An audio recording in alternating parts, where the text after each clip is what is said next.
So we've now got to the stage where Frida can begin leading her window. And the first thing you need to do is make a jig with a nice square angle. So you'll need a square, and you'll need to not have bits of wood sticking out. There we go.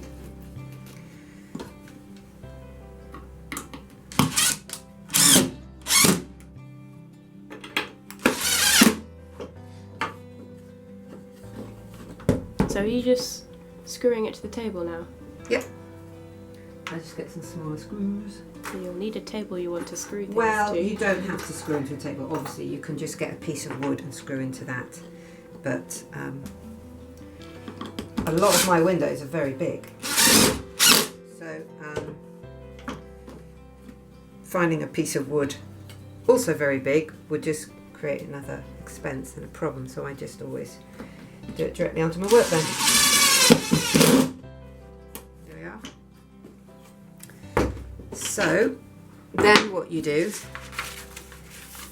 is you place your design and I tape it in place, which you need to do.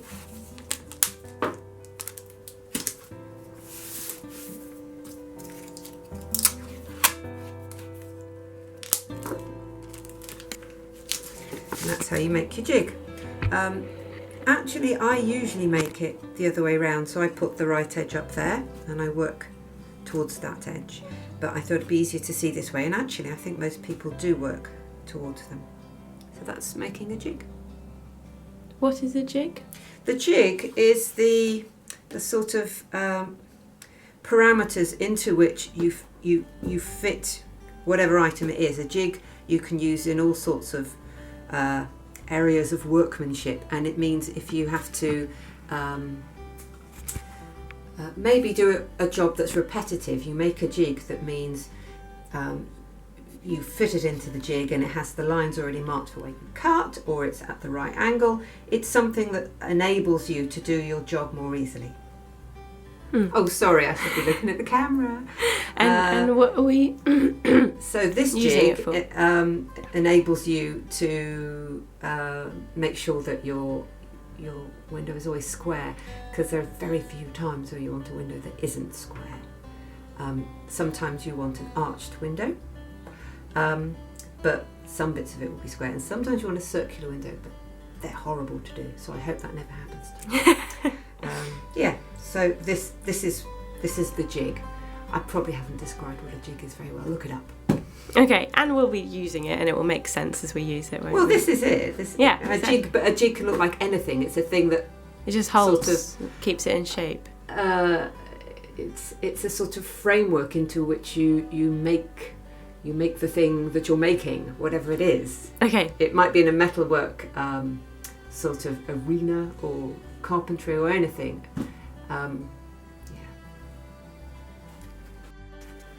So I will make a start and then I'll let Frida carry on. So you will remember how we drew the lead line boundary all around the design, and that is so that when we put our lead on, that line is there and is there, so that's quite a nice fit. Where we've stretched the lead, you can see a little bit of scuffing to the surface. So I tend to, if I put that there, that will get cut off. So I tend to put it at that direction. This one, it's got a bit of damage to both ends of the lead. So I will cut it off using my lead cutter, which is quite a neat little Stanley knife blade inside this special cutter with a rubber base here. I love this, it's really nice. Now it's got a channel either side for the glass to fit in, and you take this, which is a fid, best thing in the world, and you slide it along like this, and it will open up your lead channel beautifully. And then where the corner is, you're going to need to slot this lead inside this lead. So I just open it up a bit more, and then I just push this one down a bit. This is what I mean, this just does everything. You're going very fast. Oh, sorry. A bit slow. I didn't quite get what you were doing there. Okay, so I was using this tool to lift the top edge of this lead channel so that I could slot this piece of lead inside it. Now, what you do is you take your horseshoe nail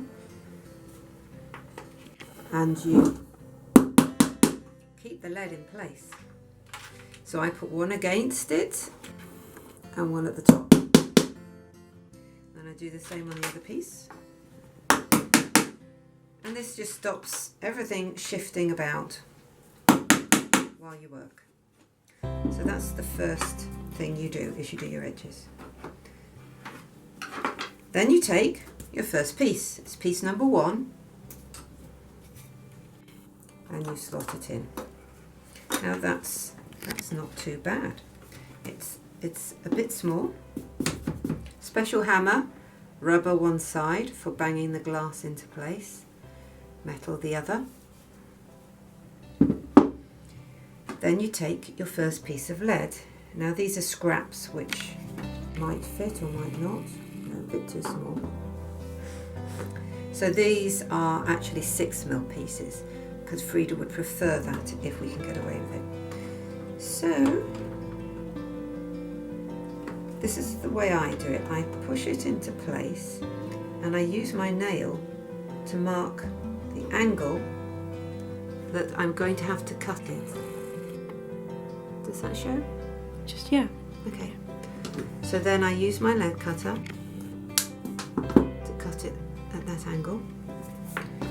Lift the lead on the outside edge to make it easier to slot in. Now, that's not too bad. It happens to be about the right length. I didn't have to trim or cut the other side, but that's just luck, to be honest. So there's your first piece in. Now you have to give a little bit of thought when you're making lead in your window to the direction you move across the window, because you don't want to get to a point where you've leaded this side and then you can't slot this one in. So we're going to build it up in this direction, starting the edge nearest to me and moving away. So I think the next thing I would do is I'd put in piece number 4. Now I've got this lovely line here which indicates where the heart of the lead will be on the outside edge, and I want to keep that piece of glass in place. So why haven't we put that on yet? This edge here, it will make it really difficult to fit the other pieces in. Yeah. So what you do is you hold it in place with a horseshoe hammer, but you don't want to just put the horseshoe nail, you don't want to put the nail against the glass because it can chip the outside edge. So you get a scrap piece of lead.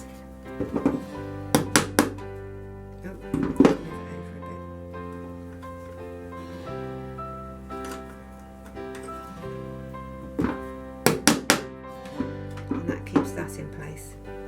It's really about trusting the lines That's why, you've drawn on. yeah, that's why you have to be accurate with your cutting. Because if you go, oh, it's only a bit and it's only a bit, it just won't go together nicely.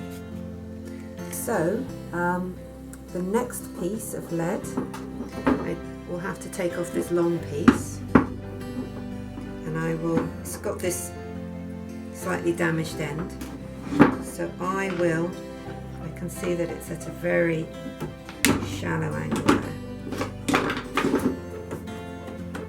And we'll just lift this, so I'm sure that it's going to fit in neatly. Now, I'm going to cut this off here. What? Here. Because I'm going to have a straight edge Right. that goes down there. Mhm.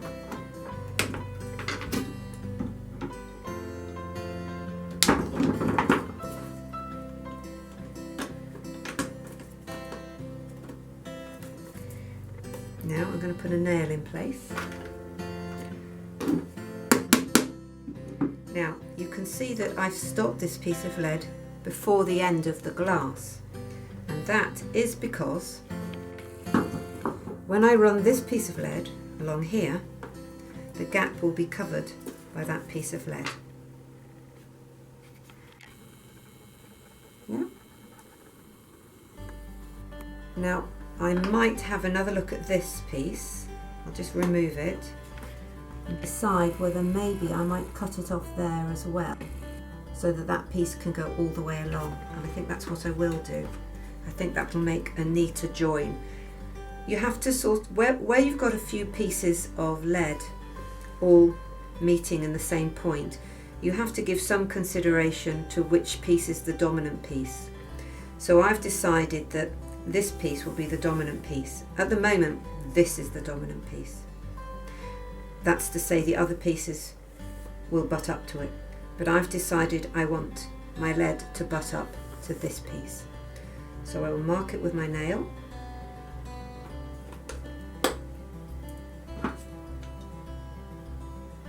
Oh, sorry. Is that in?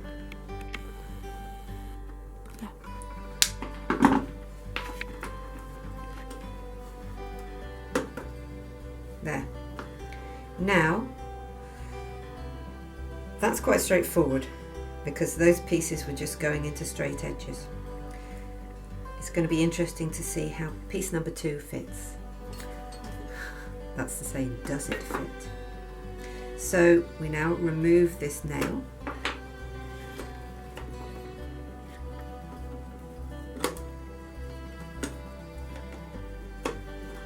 Okay. Do you not have to like open it up with your thingy? What's it called? Fid. Fid. Yeah, sometimes you do. Like I think I will. This bottom edge here, I don't know if you can see it. It's sort of at that angle, so I'm going to use this fid to push it down against the base of the design,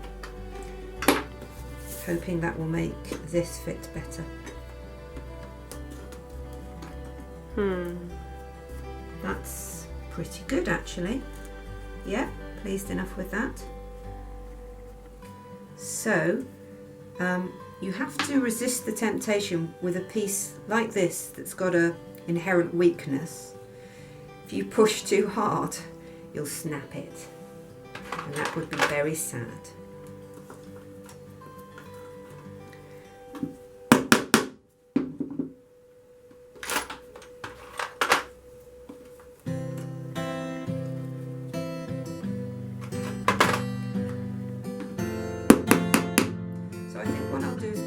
Third, and then I'll let Frida do the remainder. So now we are going to do this lovely curve, and what I think I'll do is, rather than... Is that the right? Yeah. Yeah. What I'll do is I'll wrap it round the outside of this and then see if it fits in. So, like I was describing before, you have to make it finish just before the edge of the glass, and as the channel into which the glass fits I just need to... is, let's see, if it's 6mm, it's about 2mm. You need basically about a 2mm gap.